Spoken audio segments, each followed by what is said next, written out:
Well, listen, a very, very warm welcome to you all. We've just got over 224 brethren on here today, which is fantastic. Thank you again for all your support. It's wonderful to see so many faces, familiar faces and new faces here today with us. We do thank you from the bottom of our hearts for your very, very generous support of these talks.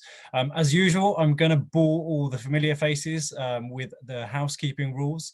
Which is probably new to all the newcomers. The meeting is being recorded and will be posted onto our YouTube channel shortly afterwards, probably by the end of the week. So those of you who do not wish to be seen, please feel free to turn your mics off now and your videos off. If you could also make sure that you keep your mics on mute throughout the talk, brethren, that'd be fantastic. We do try and keep an eye on it, but sometimes things do slip and there's an awful lot of background noise that can come through. So if you could just be mindful of ensuring that your microphone is kept on mute, thanks. There will, of course, be an open Q&A session after the talk where you get your chance to ask Matthew any question you wish based on the talk itself.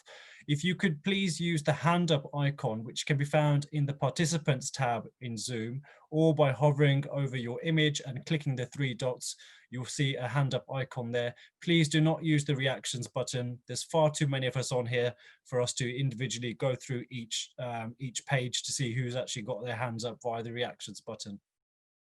This wouldn't be one of our talks if we weren't giving away one of our, or two of our very, very sought after bespoke Freemasons Without Borders mugs. And the question today for you all is, what is the name given to the mountain that appears on the Royal Ark Mariner tracing board? Please type your answers into the chat as always, and the first two correct answers will win.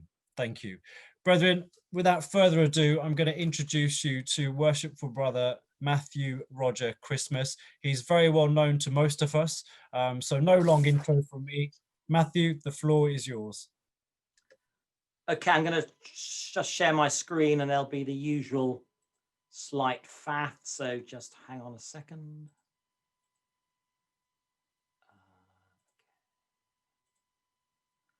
So I'm hoping you can all see that. If you can't, someone ought to unmute and let me know. So if I could start, please, with three caveats, two caveats and two thanks. I think, first of all, we all would agree we all owe an enormous amount to Amit and Mihir for setting up Freemasons Without Borders. I'm not sure they knew quite what they were getting themselves into. But certainly it has been one of the great things of 2020. It's kept us engaged and educated, and I try not to miss one. It's fantastic. And I'd also like to thank the significant number of people, and there's quite a few of you actually here on this talk who have corresponded with me or talked to me about Noachite ideas, and I'm incredibly grateful. And if I ever get to write something and publish it, then I hope I'll be able to acknowledge you. The two caveats are that there is an awful lot I could say about this topic. There's about 7 or 8 different talks here, but time is against us. I'm only going to try and scratch the surface, and hopefully that will leave you frustrated that you want to know a lot more. I hope it will inspire you to become a Royal Ark Mariner if you're not one in whatever jurisdiction you are, or if you are, to look again at Ark Masonry. However, this talk is really much more about helping us to appreciate the importance of Noah and his family in the development of Masonic ritual, although he's virtually been written out of our history. The other caveat is that while I will look at Noachite Masonry in the round, including the USA and elsewhere, the talk perhaps inevitably does focus on the British Isles and finishes where we are today. So although the talk is not about the Royal Ark Mariner specifically, I am going to start with the Royal Ark Mariner. I'm going to end with the Royal Ark Mariner because that is what I think the vast majority of us understand, that it's pretty much all that's left. So to many Masons who don't know much about it, the Royal Ark Mariner degree can seem to be just a quaint, short little degree about Noah's flood, and the members wear rainbow-coloured aprons, and it's all a bit silly. It may be attached in England to the hugely popular Mark degree, but it's often dismissed by many Masons as being of very little ritual significance. This could not be more wrong. Those who are elevated as Royal Ark Mariners, who take the slightest interest in Ark Masonry, soon realized that it's simple and beautiful rather than superficial or trivial. However, there is much more to it than that. The late brother Handfield Jones wrote this: although the ceremony is short, yet it fulfills the canon of a genuine initiatory rite, and its symbolism is worthy of deep study. The candidate may enter the lodge room blindfold and clothed in the habiliments of a distressed Mason, but he completes his ritual elevation at the conclusion of the ceremony in a vastly different state. The great point about the Royal Ark Mariner, as many have said, is that it further develops the idea, which is the keynote of initiation, the making of a new beginning or the adoption of a new outlook on life. Now, I originally wrote those two paragraphs in an introduction to an article I wrote in 2000 for issue 15 of Freemasonry Today, and my view has not changed 20 years later. The Mariner is still one of my favourite degrees, but there's much more to the role of Noah and his family, immediate and past, in Freemasonry than one may realise. Well, or at least there used to be. So what am I going to cover? Well, have a look at this and please only sigh inwardly. I hope this mystical number of 7 subheadings is not too off-putting. So let's start with the Royal Ark Mariner itself. Well, I would if my screen hadn't stopped. Hang on a second. Yeah, there we are. No, it's jumped. There we are. Please forget the quaint story of animals going in 2 by 2 from Sunday school, or lovely wooden model arks with animals that you may have played with as little children. The Royal Ark Mariner is not childish.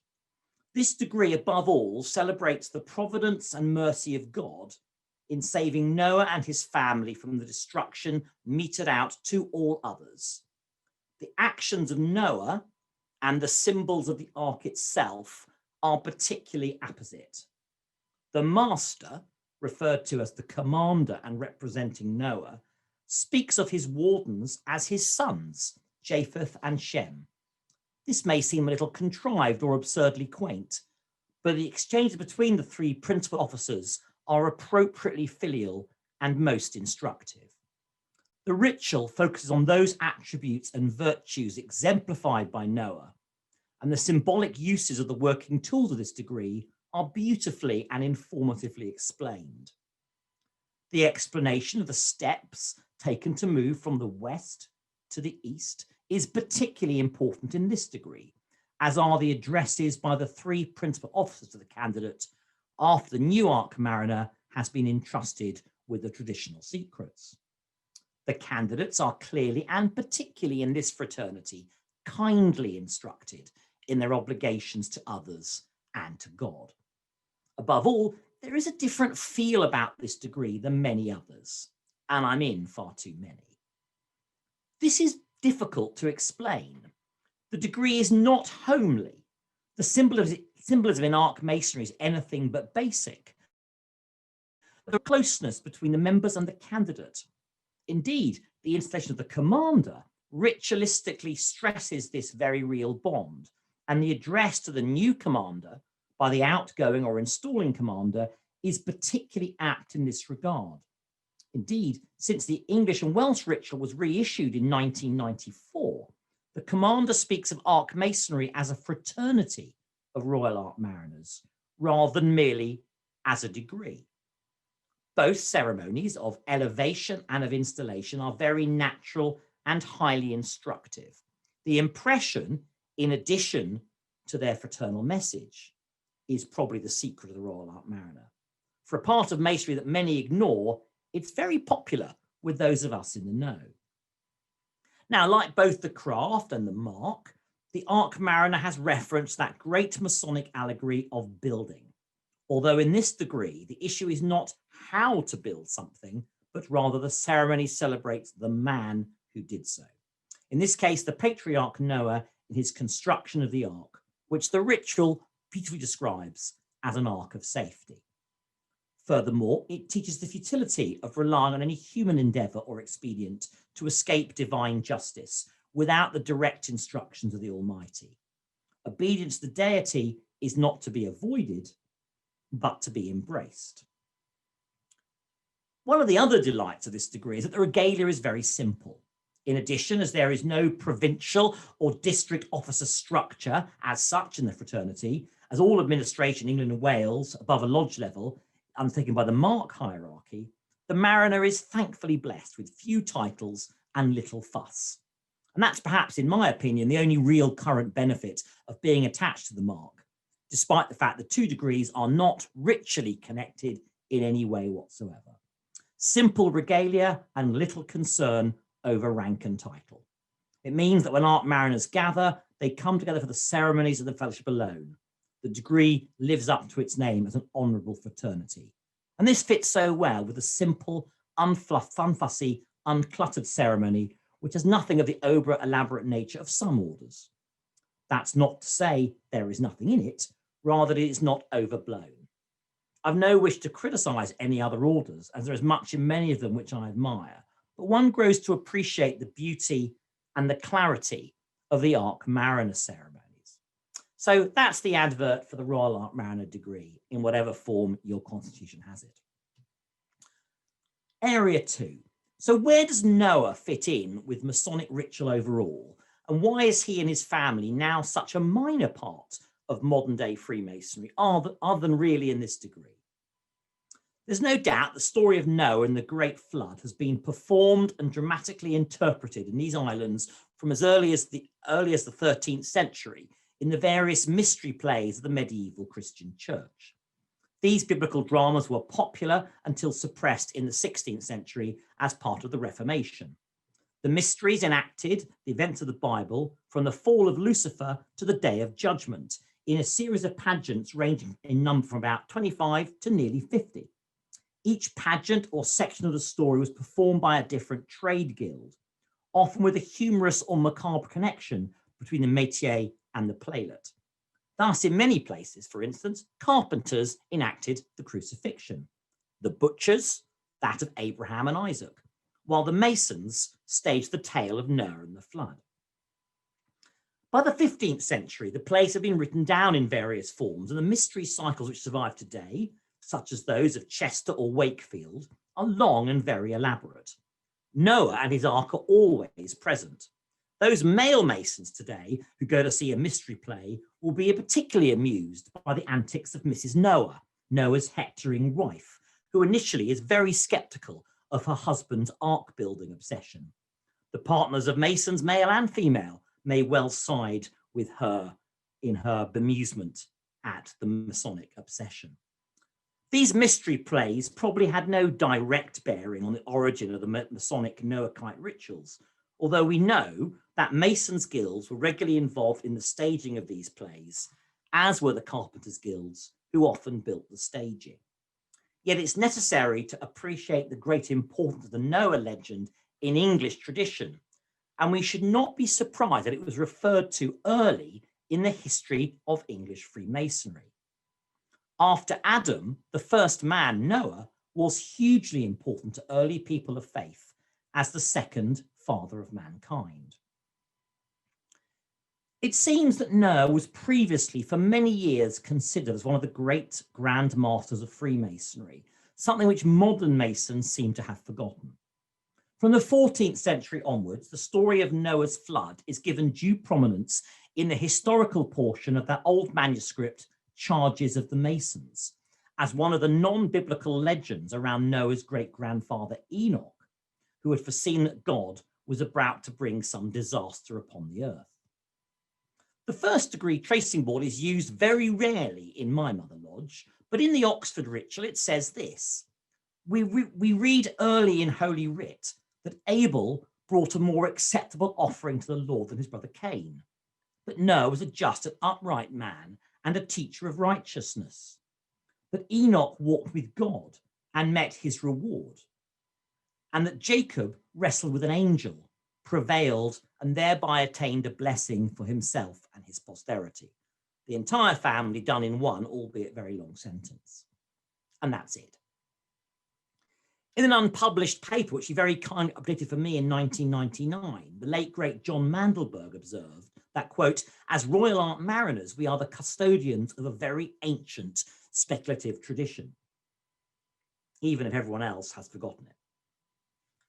We need to consider the family of Noah rather carefully at this point.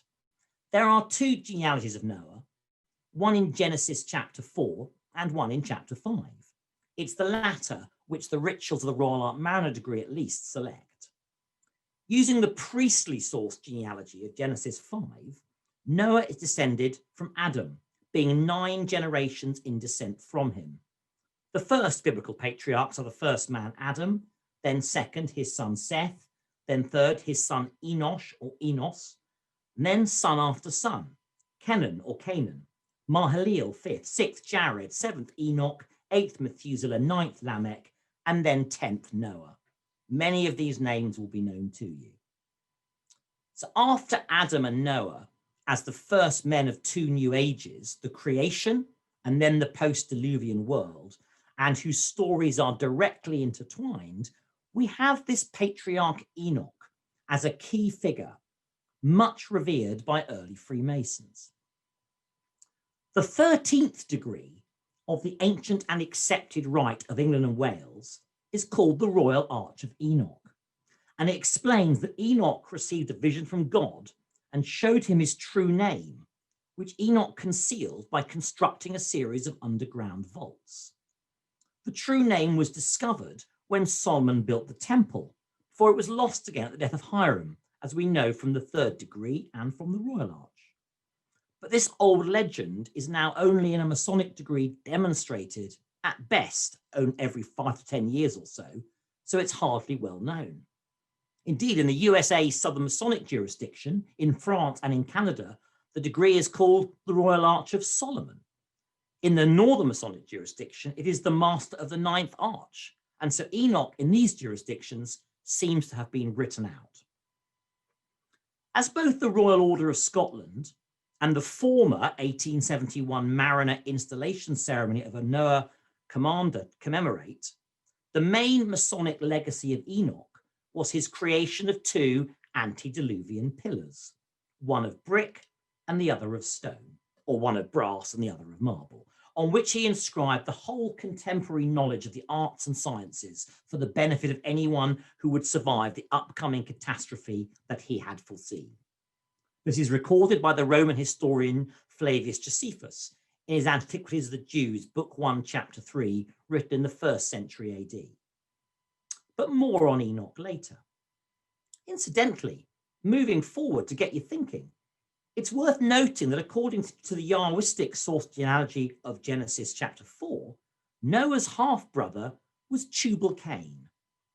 Tubal-Cain will be well known to all craft masons for his skills with metalworking.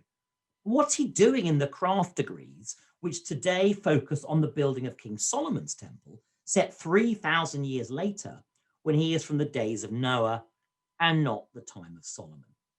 Perhaps he is an unexplained throwback to an earlier Masonic tradition. Noah, of course, had 3 sons, Shem, Japheth, and Ham, of whom more anon, in their attempts to raise their father from death. The fall of grace from Ham, who's Masonically been shut out, having seen his father drunk and naked, is also another story, but one I haven't got time to explore today. But it is perhaps a reason why Noah was later deemed unsuitable as Masonic degrees developed and changed. There is much we could look here on another occasion. In addition, there are all sorts of stories and fragments about the tomb of Adam being taken on the ark by Noah, and there are all sorts of connections hinted at in various local Masonic manuscripts, such as the 1724 Briscoe pamphlet, with respect to Noah's Ark, the tomb of Adam, the porphyry stone, and even the Ark of the Covenant. This is a most confused area, and I've not yet been able to research their legendary connections to my satisfaction, and that's a work still in progress. And then in the same family of Noah, we encounter Peleg, the 15th patriarch, and a direct descendant of Noah via his son Shem, who is associated with the building of the Tower of Babel, Another moral tale hitherto focused on in some Masonic degrees, but now barely remembered or worked other than in the Royal Order of Scotland. One thing we can say with certainty, all of this points to the importance in our traditions of the patriarch Noah and his whole family, his ancestors, Noah himself, his sons, and their descendants. So back to Noah himself. In surviving the flood and being the father of the new human race, for no one other than Noah and his family had survived, Noah can be seen to represent a second Adam. And this makes him of enormous importance, notwithstanding his great skill in construction. For as we are told, quote, Noah was a just man, perfect in his generations, and who walked with God. For Christians, of course, Noah is mentioned in the genealogy of Luke, chapter 3, which delineates Jesus' descent from Adam. In addition, in two of the Gospels, Matthew and Luke, Christ also uses the story of the flood in the days of Noah, comparing the great deluge to the effects of the coming of the Son of Man. That's Matthew 24 and Luke 17. In construction and artistry terms, Noah was no mean craftsman either, which must be a contributory factor in his being chosen as a Masonic figure. The skill in building an ark would have been considerable. Indeed, some have seen the dedication and skill of Noah as a builder, with the enormous nature of the task and the importance of what he constructed on God's direct orders, as comparable, or at least identifiable, with that current Masonic centerpiece, the building of King Solomon's temple. It's no surprise to find, therefore, that this view was one shared by early Masons. Indeed, Noah may well have been the early prototype or precursor of Hiram Abif. Now, there's much that could be said about Hiram Abif, but not here. He barely gets a look in the biblical description of the building of the temple in the first book of Kings, chapter 7. A little more is said about him in the second book of Chronicles, chapter 2. But there's not one single reference to his death, let alone a murder. Yet, putting Hiram Abif aside, there are clear legends associated with the death and raising of Noah in order to preserve his secrets. And this will be news to many Masons. One of the earliest surviving manuscripts is the Graham manuscript, a catechism or summary of Masonic ritual. It's apparently dated about the 24th of October, 1726, 4 years earlier than the earliest written record describing the raising of Hiram. And it explicitly refers to the sons of Noah seeking the secret which their dead father had possessed in a manner strikingly similar to the traditional history of the current third degree. It refers to the 3 sons of Noah venturing to their father's grave to retrieve the secret. When he had died, any esoteric knowledge which he might have possessed had died with him. When they succeeded in reopening the grave, the 3 sons each attempted to raise the body, each using one of the methods and grips as in the current version of the Master Mason degree. And the manuscript then lays out the 5 points of fellowship as we know them today. There's a wonderful paper by Harry Mendoza called Marrow in the Bone from 1994, which looks at this whole story in considerable detail. But in short, the Graham manuscript gives a Noah story rather than a Hiramic one as the legend of the third degree. Whilst there is reference to Hiram and his work for King Solomon, it makes no mention of his death. It was not until 1730 that any detailed account was published of the death of Hiram Abif as we would recognize it, this being in Pritchard's Masonry Dissected as shown on the right of the PowerPoint.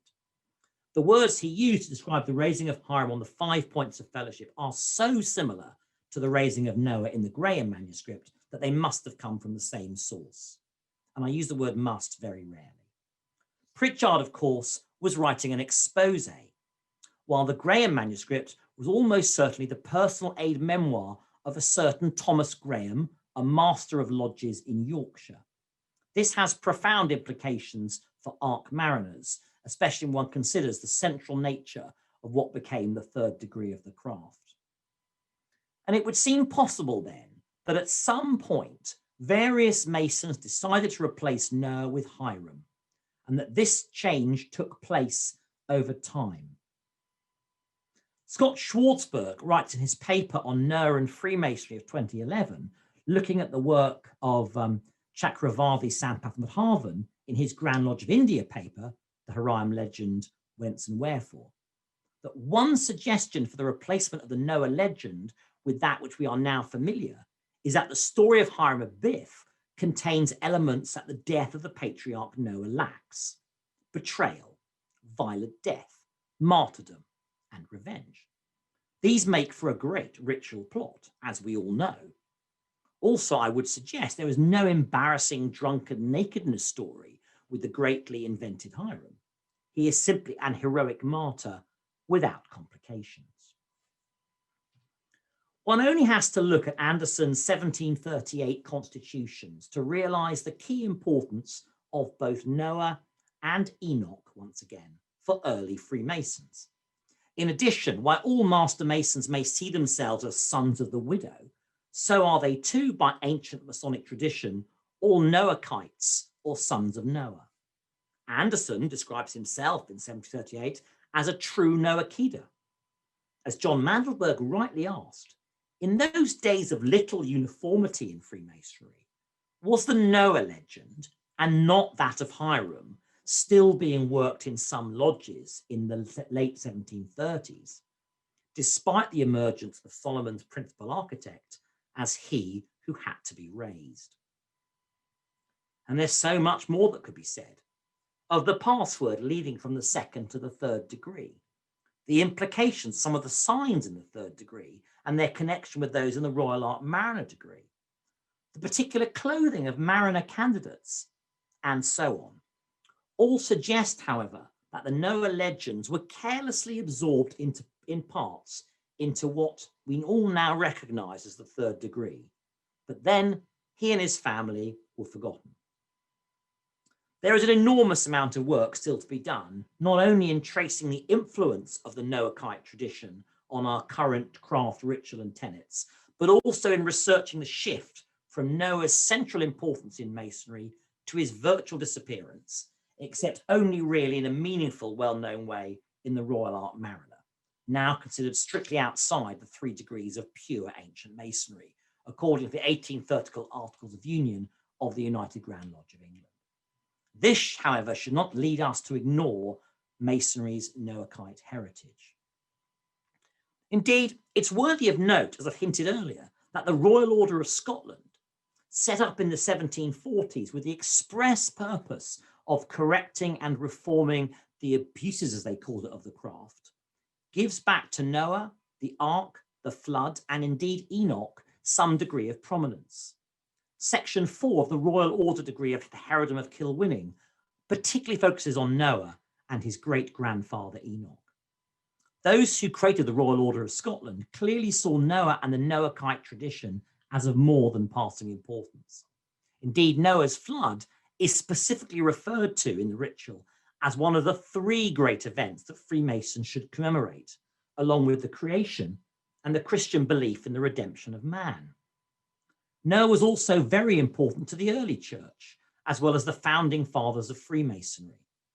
The Reverend Neville Barker Cryer makes a clear reference to this, as may well be inferred from the address to the new commander, when he states clearly that, quote, by the turn of the first millennium of the Christian era, Noah has become a direct prefiguring of Christ himself, a man chosen by God to save mankind and to usher in a new covenant.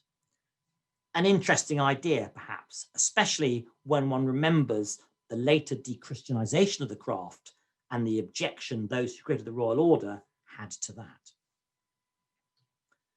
Strange also that whilst the English Royal Ark Mariner ritual today makes reference to Noah's father, Lamech, to his grandfather, Methuselah, and to his great-great-grandfather, Jared, it utterly ignores, surprisingly in the sequence, his great-grandfather, as also does the ceremony of the installation of the commander. And I refer once again to Enoch. It's been left to the revised Royal Ark Mariner tracing board here in a new repainting, which probably dates from the late 18th century and reflects the legacy of the ancients in the history of approaches to our ritual stories, and also its accompanying lecture to restore Enoch to his place in Ark Mariner Masonry. Interestingly, Enoch was made much of in the ceremony at the installation of the commander, published in 1871. But since then, the address has been omitted, and why I have yet to discover. So recently, as many of you will know, a tracing board was revived with an official lecture published in 1995 under the authority of the Grand Master's Royal Ark Council. And this lecture is an adaptation of one researched and then delivered in the 1950s by two Hertfordshire Royal Ark Mariners. This tracing board is similar in look and style to a warrant dated 1796, issued to a certain Charles Sinclair by a body referred to as the Grand Lodge of Ark Mariners. An expert suggests that the board was painted about that time. And this is the board, although I've rather stretched it, sorry, looks as we would have originally known it. This is a board from the time of the ancients, and it contains many more elements than one would expect from a purely Royal Ark Mariner tracing board based on today's official ritual. Not least of importance is the reference to the two pillars of Enoch, the great-grandfather of Noah, one made of brick and one made of marble, both for the purpose of containing and protecting the archives of wisdom. And there's much else on this tracing board you could spend time looking at. I think it's rather appropriate that the American Allied Masonic degree past commander jewel that one can buy shows these pillars beautifully done with the rainbow to make the letter N. I think it's much nicer than our PCN jewel here across the pond. So a little advert for John Bridegroom and his company. There is not the time to discuss the wide variety of symbols on the board. Lots of you will spot them as we look at them now. But the close proximity of so many symbols from a variety of degrees shows clearly the links which early Ark Masonry had with others, such as the Royal Arch, what we call the Select Master today, the Excellent Master, the Veils as it was then, and of course the Mark. As Neville Barker Cryer so perceptively observed in his book, The Ark and the Rainbow, the tracing board so recently introduced, quote, reminds any Ark Mariner of the older setting with which this degree existed from its inception. It links the past with the present and also tradition with current practice. And as I keep saying, it's one of our last surviving Masonic links with the patriarch Noah. The precise origins of the Royal Ark Mariner are unknown, and you'll be very glad to know there is no time today to go into that in detail. However, the earliest confirmed record of such a degree being specifically worked in England is 1790 in Bath, although the existence of Noahite traditions in the body of English Freemasonry are, as we've seen, suggested as early as 1726. That's the written traditions. There are claims, of course, that by 1755, a ceremony known as the Ark and the Dove was being worked in the then American colonies when they were under sound management. A version of that degree is one of the two Mariner ceremonies currently controlled by the American Order of Allied Masonic degrees. There was also the Ark, Mark, Link, and Wrestle sequence of degrees, which seemed to have spread to parts of England from Ireland and were being worked at the latest by 1810, while the two brass plates from around 1745, owned by the ancient Stirling Lodge in Scotland, show Noah's Ark and a rainbow-style arch also. In recent times, various Masonic research groups have revived the study and demonstration of possible workings of these related degrees, among others, as you can see here from this certificate. And there's also been a revival of the Order of Guild Companions of the Ark, a 19th century order which started as being part of the Royal Antediluvian Order of Buffaloes, before it became independent and then later ceased working. It was revived in 2012 and is now worked again. It's based on the legend of Noah and the flood, but the working is very different from the Royal Ark Mariner Masonic degree. It's open to Freemasons and to other fraternal orders in amity with Freemasonry. And here you can see two jewels from the original order. I really love the first one, love to own it, although it's in the Grand Lodge Museum. And the third is the modern one. And it also keeps Noahite ideas alive. Now is not the time to discuss the ancient order of free gardeners and other related fraternal friendly societies which started, certainly in the Gardener's case, about 1676 in Scotland, and which continue in various forms today. This is a whole new area, and it's not strictly Freemasonry. However, the Free Gardeners had rituals and eventually what we would recognize as 3 degrees based on Masonic lines. I'm not going to say more than I should, but the 3 degrees you can see from the trick from the aprons center around firstly Adam, and then Noah, and then finally Solomon, all as biblical gardeners. These various aprons make this abundantly clear from both the symbols and initials on them. And Noah, of course, as a gardener in the rebuilding of the world after the flood.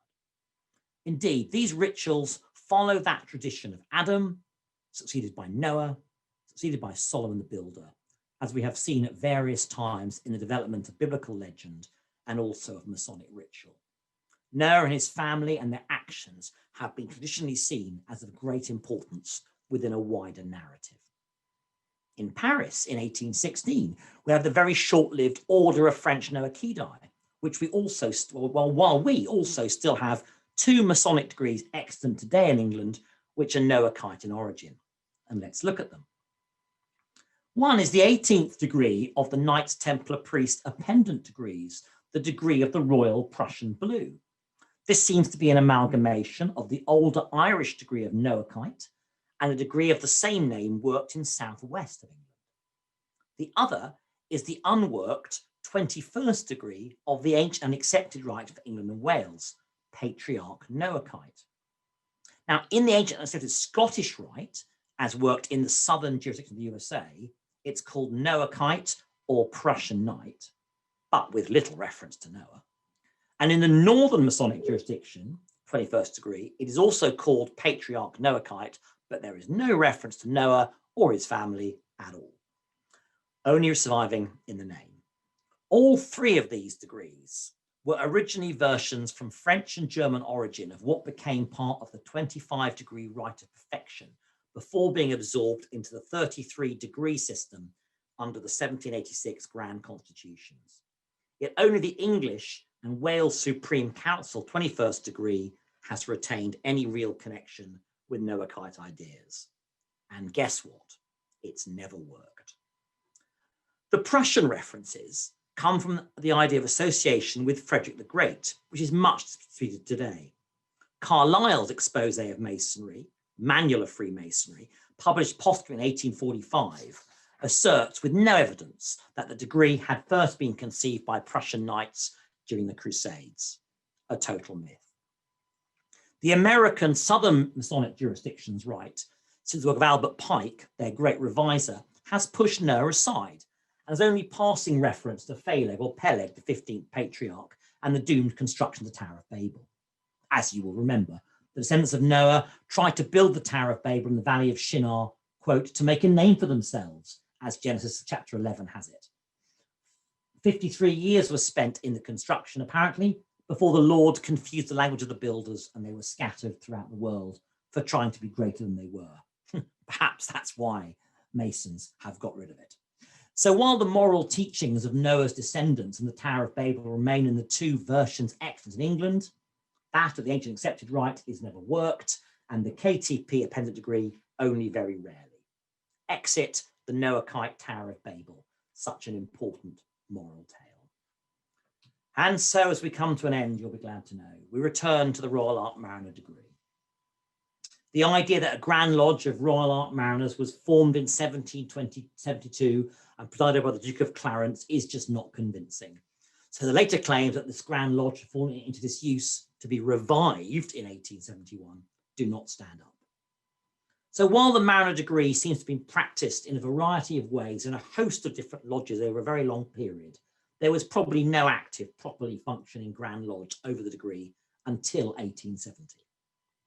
Yet the degree, however worked, had almost disappeared when it was so revived in this supposed Grand Lodge of Ark Mariners under Morton Edwards in 1871, the man who originally authorised my Ark Mariner Lodge. However, as some lodges had also begun to work the degree, there was conflict with the Grand Lodge of Master Masons, formed in 1856, when Canon Portal, then Grand Master of the Grand Lodge of Master Masons, simply announced in 1870 that as the degree of Royal Ark Mariner had been worked in Mark lodges since 1790, the Mark would protect the degree under a new Grand Master's Royal Ark Council. Protect, if you like, take it over more like. The Grand Lodge of Mark Master Masons pushed more than they were aside while preserving the degree. Yes, it also led to being relegated to being merely an adjunct, a curious little Noah-based degree regarded by many, regrettably, as of little importance. Well, we've had a truly whistle-stop tour of only some of the traditions and practice within Noahite Masonry, as well as considering the almost complete disappearance of Noah and his family by rituals. I hope you're still awake. In fact, only 10 of you have left. That's pretty good. Despite all I've said, we're indeed very fortunate to be left as Noachide with the Royal Ark Mariner degree, even if not much else of his family is left in recognised Freemasonry.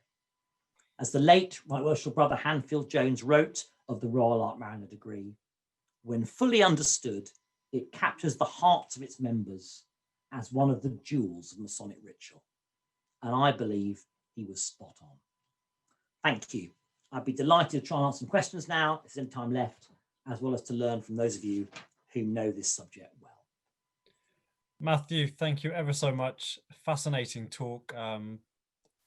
Much to contemplate and much to look into.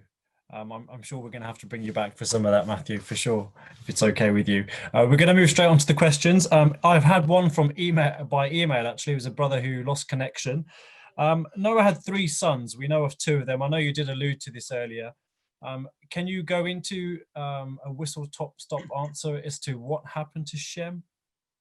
It's Ham, middle son. Yeah, I mean, I'm not going to go into great detail, but what happened is in the story, Ham comes across his father in a drunken state and sees him naked. And this is obviously hugely shames Noah. There are also implications in some readings of this that seeing him naked is a biblical reference to sodomy. And there was some degree of incest going on, which became known and which shamed Ham and Noah. And so what happened was that Noah then curses, ironically, Ham's children. And this is why, if you look in the Bible, we have the 3 sons create the 3 peoples of the world. And it is Ham's children who are, if you like, seen as the lesser. And it will not surprise those of you who've studied biological racism as practiced by the Nazis and others, and by eugenicists before that these were seen as dark-skinned people. It was also used extraordinarily as a justification of slavery by various people within and supported by the church, all as part of this cursing of Ham's progeny. So there's clearly, as well as being it's used later for some pretty nefarious purposes, it also explains the division of biblical lands. Whilst there are people who are the Canaanites who are not respected, and it also, I think, does contribute to Noah, who we all see, of course, from our childhood as the lovely man who builds the ark with the 2 elephants and the 2 lions, the 2 dogs, as actually a rather slightly dodgy figure with some perhaps dubious sexual practices, with perhaps not being able to take his drink and these sort of things. And I think this is possibly one of the reasons why Noah and is pushed out, and certainly Ham is pushed out. And as you know, in a Royal Ark Mariner lodge, those of you who are mariners, it's Japheth and Shem who are prominent, and Ham is not even mentioned. He's mentioned in 1 or 2 other workings, but only very briefly. There's lots you could look up there. It's pretty murky, actually. If you're not careful, you get some pretty unpleasant websites if you start, because there are people today who still use this as justification for white supremacy. Extraordinarily. Super, thank you, Matthew. The same brother has asked another question, but I will go, if we have time at the end, I'll ask that then. Next, could we go on to Robert Chilvers, please? Hi, Robert. Hi, Matthew. Thank you very much for a very well-researched and interesting talk. And I've got one observation, actually. about the Epic of Gilgamesh, which is a poem, which is the second oldest text that we are aware of. It's a cuneiform text, and interestingly, it covers man's relationship with the gods at that time. It dates to 2100 BC, I believe, and it is actually the first written record of the flood legend and man's fears for his own sanity and his weaknesses. So very much in the tradition of our Royal Ark Mariner degree. I wonder, Matthew, if you've got anything to say about that. Well, I mean, there's a lot to say about Gilgamesh, and also there are quite a few other legends as well in all sorts of cultures. The Mayan culture, for instance, about the flood, and there's been all kinds of archaeology done, and I don't mean archaeology by people trying to find the Ark on Mount Ararat, but actually people, if you like, very serious archaeologists who've looked at flood periods, and there certainly seems to be, and I'm no scientist, and certainly seems to be no dissension amongst those who research this, genuine scientists, that there was a flood certainly in various areas of the world, including Mesopotamia, where we believe a lot of this stuff the epic comes from, and therefore this, of course, a natural disaster would have terrified people and killed many of them. I think far worse than, let's say, COVID-19 in terms of its spread, and it's not surprising therefore that the flood should exist in lots of cultures' past history stroke myths, and it's not surprising that in the Judaic, Christian and other cultures around the Old Testament, we're going to find this individual. And of course, as you know, early Christians were far more interested in the Old Testament and what it was saying as a pre-New Testament than modern day Christians often are, who don't connect the two. So it's not surprising. And there's lots of interesting talks on flood mythology. People rarely bring Freemasonry into it, of course, but not surprisingly, we reflect society in which we operate. And therefore, it's going to be important to us, as in the same way you'll see Noah in the roof bosses of cathedrals, etc. So yeah, thanks, Robert.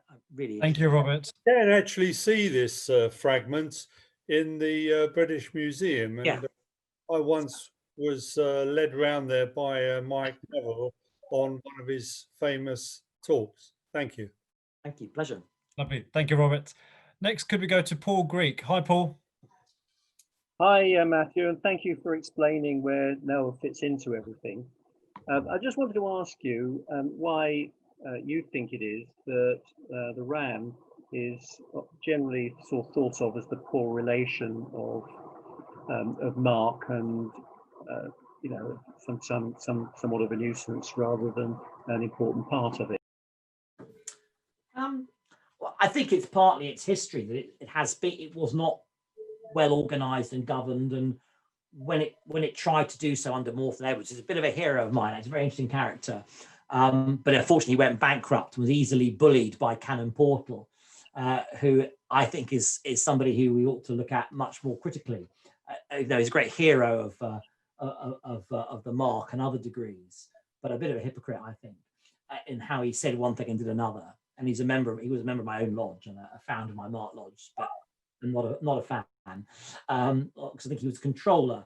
And I think that did push the Mariners down. And for a long time, of course, there wasn't even any rank in Mariners at all till relatively recently. And there was no official Royal Ark Mariner grand ceremony. There is one, of course, of the meetings of Mark Grand Lodges given over to that. And I think for a lot of Masons, it was not only not much to it, and if I'm being cynical, you didn't get any rank. You couldn't swank about who you were past Grand Doodle, because nobody really cares in the Mariners. I love that about it, that it's so simple, and you can't hardly tell an elevated brother from a grand officer in the Mark. It's a tiny difference on an apron and a collar. That's about what you can, and a collarette. They're all the same color. They all merge in anyway. So I think that's one reason why, bizarrely, has been unpopular with some. And I would certainly oppose it becoming its own order, even though I think it deserves it, because inevitably an enormous rank structure would be created, and I think that would just get in the way.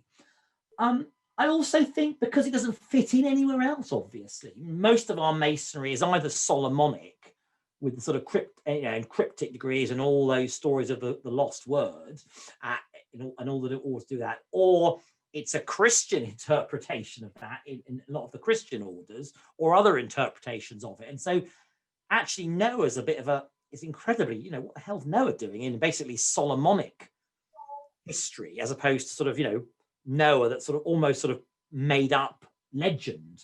We can kind of believe in Solomon, he existed and we know this, and there was a temple, but Noah and the Ark, really?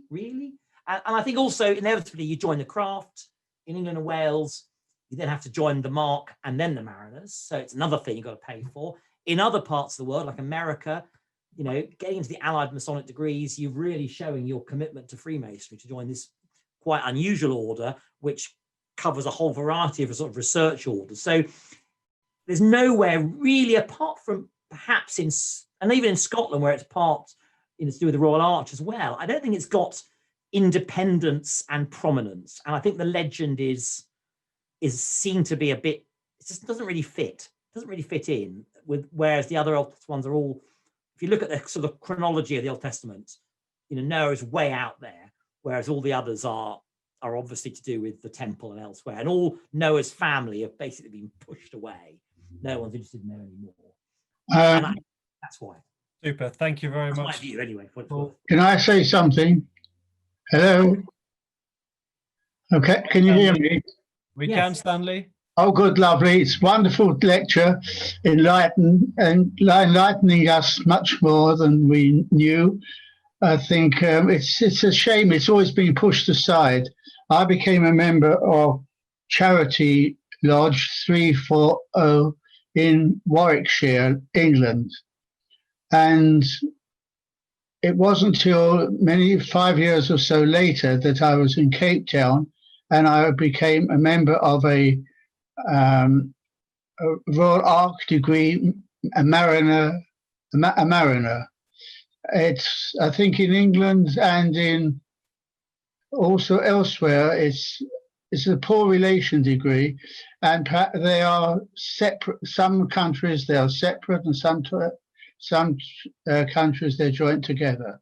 But it was a most enlightening degree, interesting, full of biblical history, and there was just two things on the apron. The last picture that we saw, there were 3 words going across. I don't know what they were.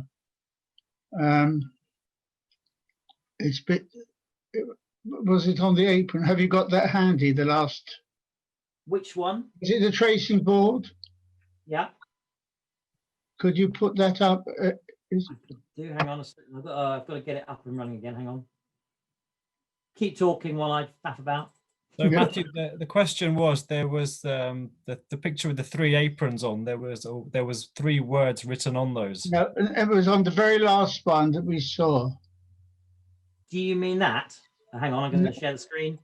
No, they were going across on a. I'll just play it back. You can tell me. Oh, there we are. There we are. That was it. Yeah. Go back one. Or forward. And again. And again. No. No. There? No. 3 aprons. No. Carry on. It was on this. I think it was that. On the tracing board? Yes. No, Yeah. it wasn't on that. I'm sorry to trouble you. Try again. Stanley, perhaps we can take your email details and Matthew can get in touch with you directly, if that's okay. It was on number 24, number 24. 24. That's the bit. This one? 24, yes, 24. That's it. Under the ark, you have 3. I can't see it clearly. Sorry, I'm having a bit of a problem here. What were the 3 I words? believe that he's trying to refer to the motto of the order. Oh, okay. I can't. Sorry. Can you get back to me on it? I need to. I've got a problem with my computer a minute. Sorry. I'll look it Sure. up. Don't worry about that, Matthew. We can always come back to that at the end. I'll have a look now. Yeah, while I'm listening. Next, could we go to Brother Chaz Black, please? Chaz, I know you put a question up in the messages. Would you care to come on and ask your question? Chaz, you're mute. Yeah, that's fine. I mean, so, evening, Matthew. A very good talk indeed. I'm just intrigued with the when your comment about the switch from Noah to Hiram. Do you think Brother Desaguliers had something to do with this in the sort of 1730s or around about that time? Because it seems that the story of Noah and the three sons and Hiram Abif and his demise are very similar. So do you think there's some sort of involvement there?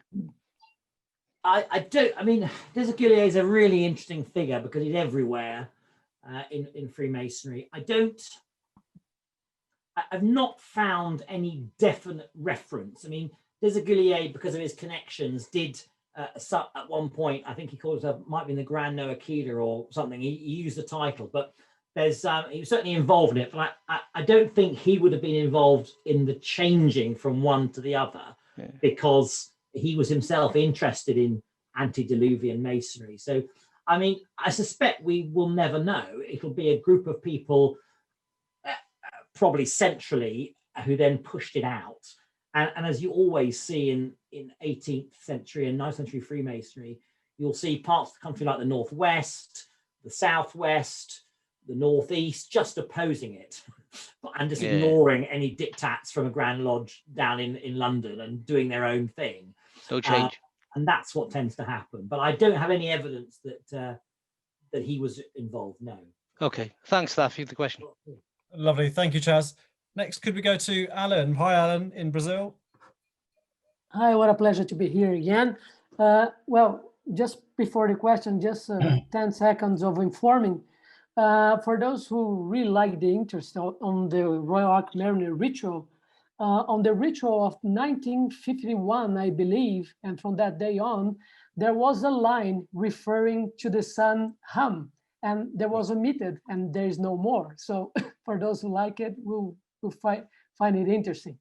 Yeah. Well, Matthew, my question is, I've been searching new information related on your topics, and I believe that maybe trying to understand or how it was created or designed, the Albany tracing board on Mark, maybe we could find some new answers related to Noachite and to Noah family. Or maybe in our previous tracing board on Royal Ark Mariner, there was some ciphers around the tracing board.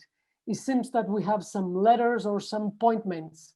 I've never seen any work or anything related to that.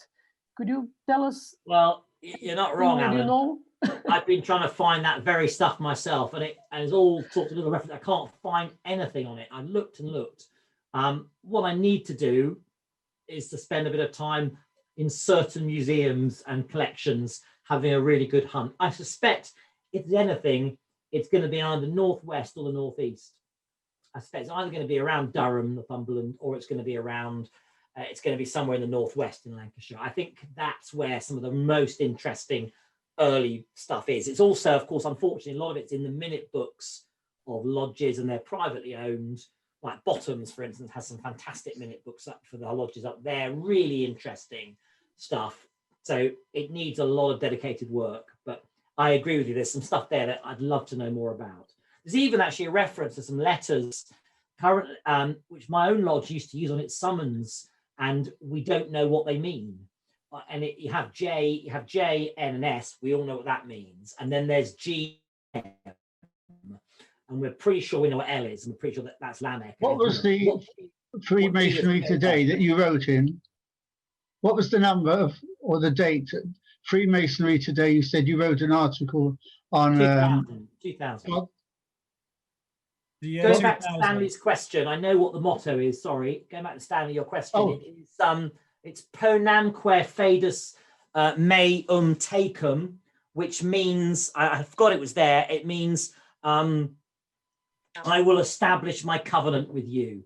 and it's the whole principle of God, so that he will not destroy the world again. And that's obviously Rainbow. directly from Genesis 6. That's what it is. I've forgotten that we use that, but that's what it is.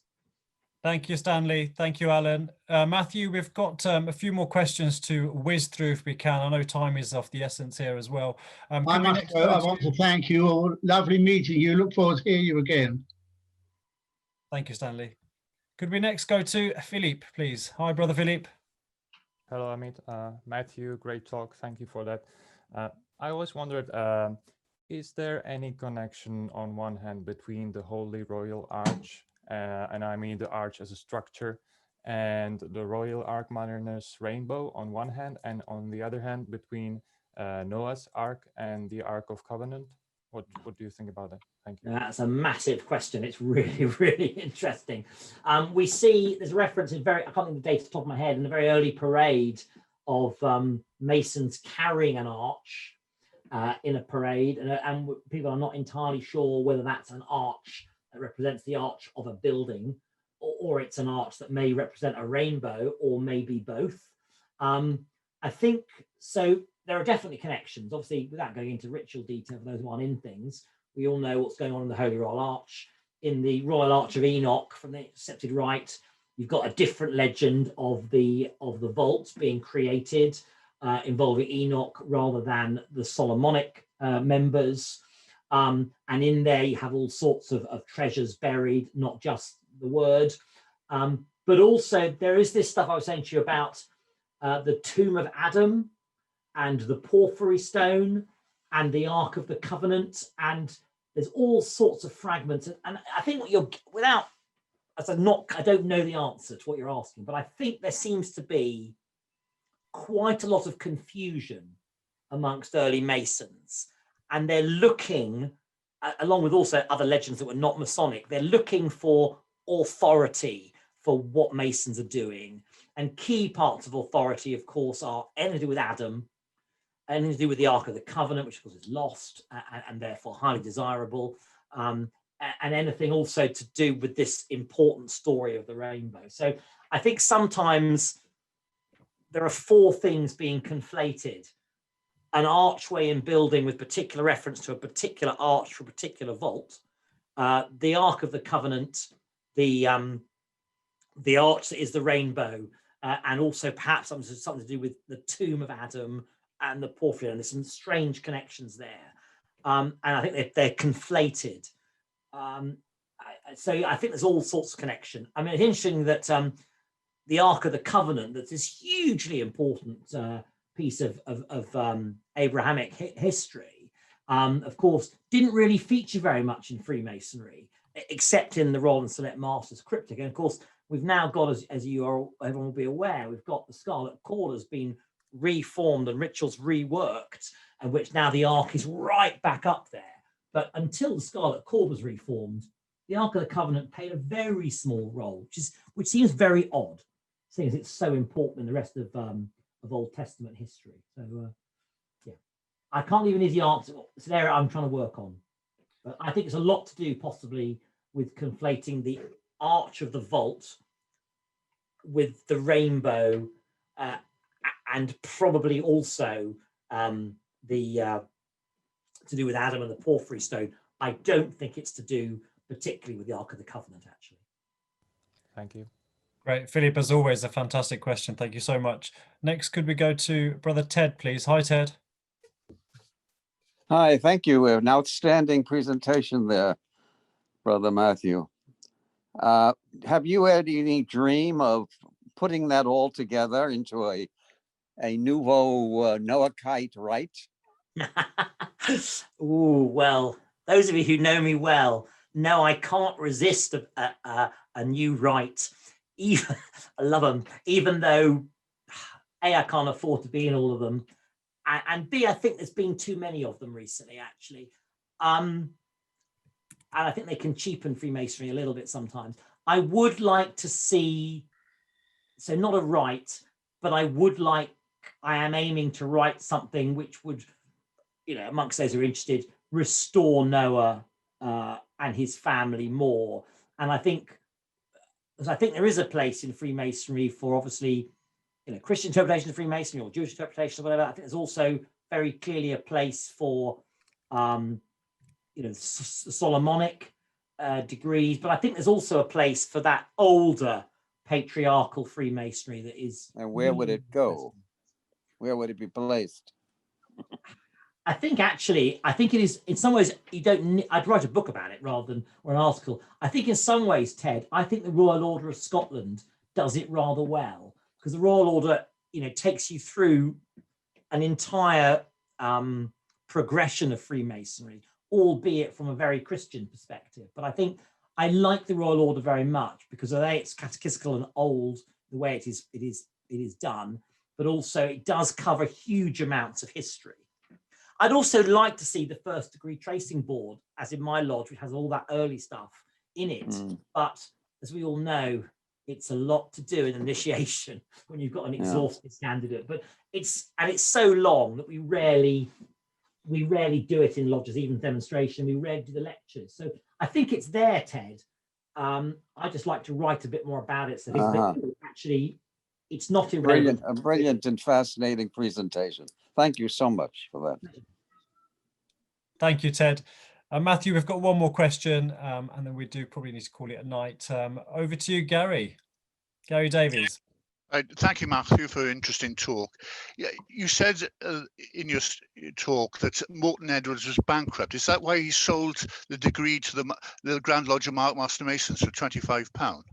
Well, actually, he sold it on 2 occasions. He was paid twice. I mean, there's a really good book by John Mandelberg, which you can buy from the Grand Lodge of Master Mason, 86 St James, and it's called, I think, Morton Edwards, Sculptor and Freemason. It's a lovely piece by John, and it goes through Morton Edwards' life. He was, at the time, incredibly well-known producer of busts of really very famous people, and he was an important man in early Mark Grand Lodge, but he fell out with Portal, and it was a power struggle, and Portal was not going to share things, and he said, we can't have new bodies of Freemasonry, even though he then later founded the Royal Select Masters and other things. So he went back on his word. Because Morton Edwards kept, I think 3 times he lost money, and also he had a fairly disastrous love life, and eventually went to America and died in poverty, actually. And Edwards was easily bought out and could be discredited in the days where being a bankrupt would absolutely deny you any entry into polite society. And Morton Edwards was very much in polite society. There is this, while you've got me on this particular bugbear of mine, it is interesting that he's kind of often dismissed, Morton Edwards, a bit of a pretender, and he was rightly, and he gave it up for nothing. Actually, he fought really, really hard to what he thought, rightly or wrongly, was an ancient tradition of a Grand Lodge of Ark Mariners. And he even tabled questions in Mark Grand Lodge, where he was a Grand Deacon, I think. And Canon Portal's Grand Master absolutely slated him and behaved in a thoroughly un-Masonic fashion. And I think it's interesting that my Ark Mariner Lodge was founded as one of the very few founded by Morton Edwards. A massive kick in the teeth to Canon Portal, who founded our Mark Lodge as the founding senior warden. And it was clear they didn't like him. I think that's my view. They didn't like him. But they had to obviously grovel very soon and hand back their warrant and get a new warrant because he put pressure on them. But there's a lot of politics there. And I think Morton Edwards is one of the people who's very unfairly, easily dismissed, where actually there's a lot more to it. I recommend John's book. It's super, and it's not very expensive, and it's quite thin. Thank you very much. Lovely, thank you very much. Matthew, I'm going to put in one more if I can, because I know there's a couple that are coming with the same question. Why half-brother? And how? Tubal Cain. Well, the reason, of course, is that the patriarchs indulged in that, in what they could indulge in, many wives and many concubines. So, nearly all of these patriarchs had more than one wife, and certainly had several concubines. So you get a lot of half brothers. That's why Tubal Cain's the half brother. But it is very interesting, and of course you've got these two. Within one chapter of each other, you've got these two rival genealogies of the patriarchal descent. And that's because, of course, we're talking about stories that were passed down and were put down by the scribes. And so we have two different versions. but tubal canes is in the one that we actually don't particularly follow in Ark Mariner Masonry. But it does seem very odd that tubal cane is there in as a password. It seems very, I didn't mention it, it seems very odd that deacons' wands are doves. What's that doing? Where's that from? You know, there's all kinds of, and the more you look at the Mariner, if you compare the 3rd degree signs and the second, some of those signs, long signs in the 3rd degree, and all the 7 signs in the Mariners, there's one or two you think they're very similar to each other. Why are they so similar? And other bits that you think this degree has kind of survived from a much earlier involvement in the craft. But it's funny that he's only called the half brother because that's what the Bible says he is. We know nothing about him, like so many figures. So he was good with metalworking. Wonderful. Matthew, thank you so much. Look, on behalf of all of us here today, thank you ever so much for your wonderful talk. I believe you and I will be sitting down together shortly to arrange some further episodes. Well, I'd like that. It would be a good challenge to, it's one or two is I'd really like to go into a bit more detail, so that would be a good opportunity. But not no, and I think, you know, what everybody realizes the amount of research that you put into there, and we all appreciate that. You know, it's one thing listening to a talk, but it's another thing listening to a talk that's been very well researched, you know, as we've heard today. So thank you very much for that. Brethren, terrible answers on the question that I asked, by the way. Oh my goodness. There's only a few winners, which was great for me because it really brought it down. The name of the mountain depicted on the Royal Ark Mariner tracing board at the top is, of course, the Mountain of Vision. So well done to Alan Shields and Robert Chilvers. A mug will be sent and is on its way to you. Should be there by the end of the week. It's where Enoch saw the vision. It's not Ararat. It's Enoch's vision. But we had some wonderfully wrong answers come in, Matthew, which is great. I'm looking at them now. Brethren, next week, same time, same place, 6 o'clock next Tuesday, we will be welcoming back Worshipful Brother Mike Neville, who gave us a wonderful talk on the Sacred Secrets a couple of months ago.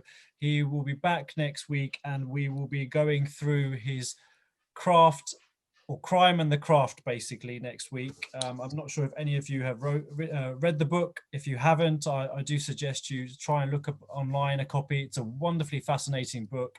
And as we all know, Mike is a great speaker. So we'll welcome him tomorrow next week. Crime and the Craft, Masonic Involvement.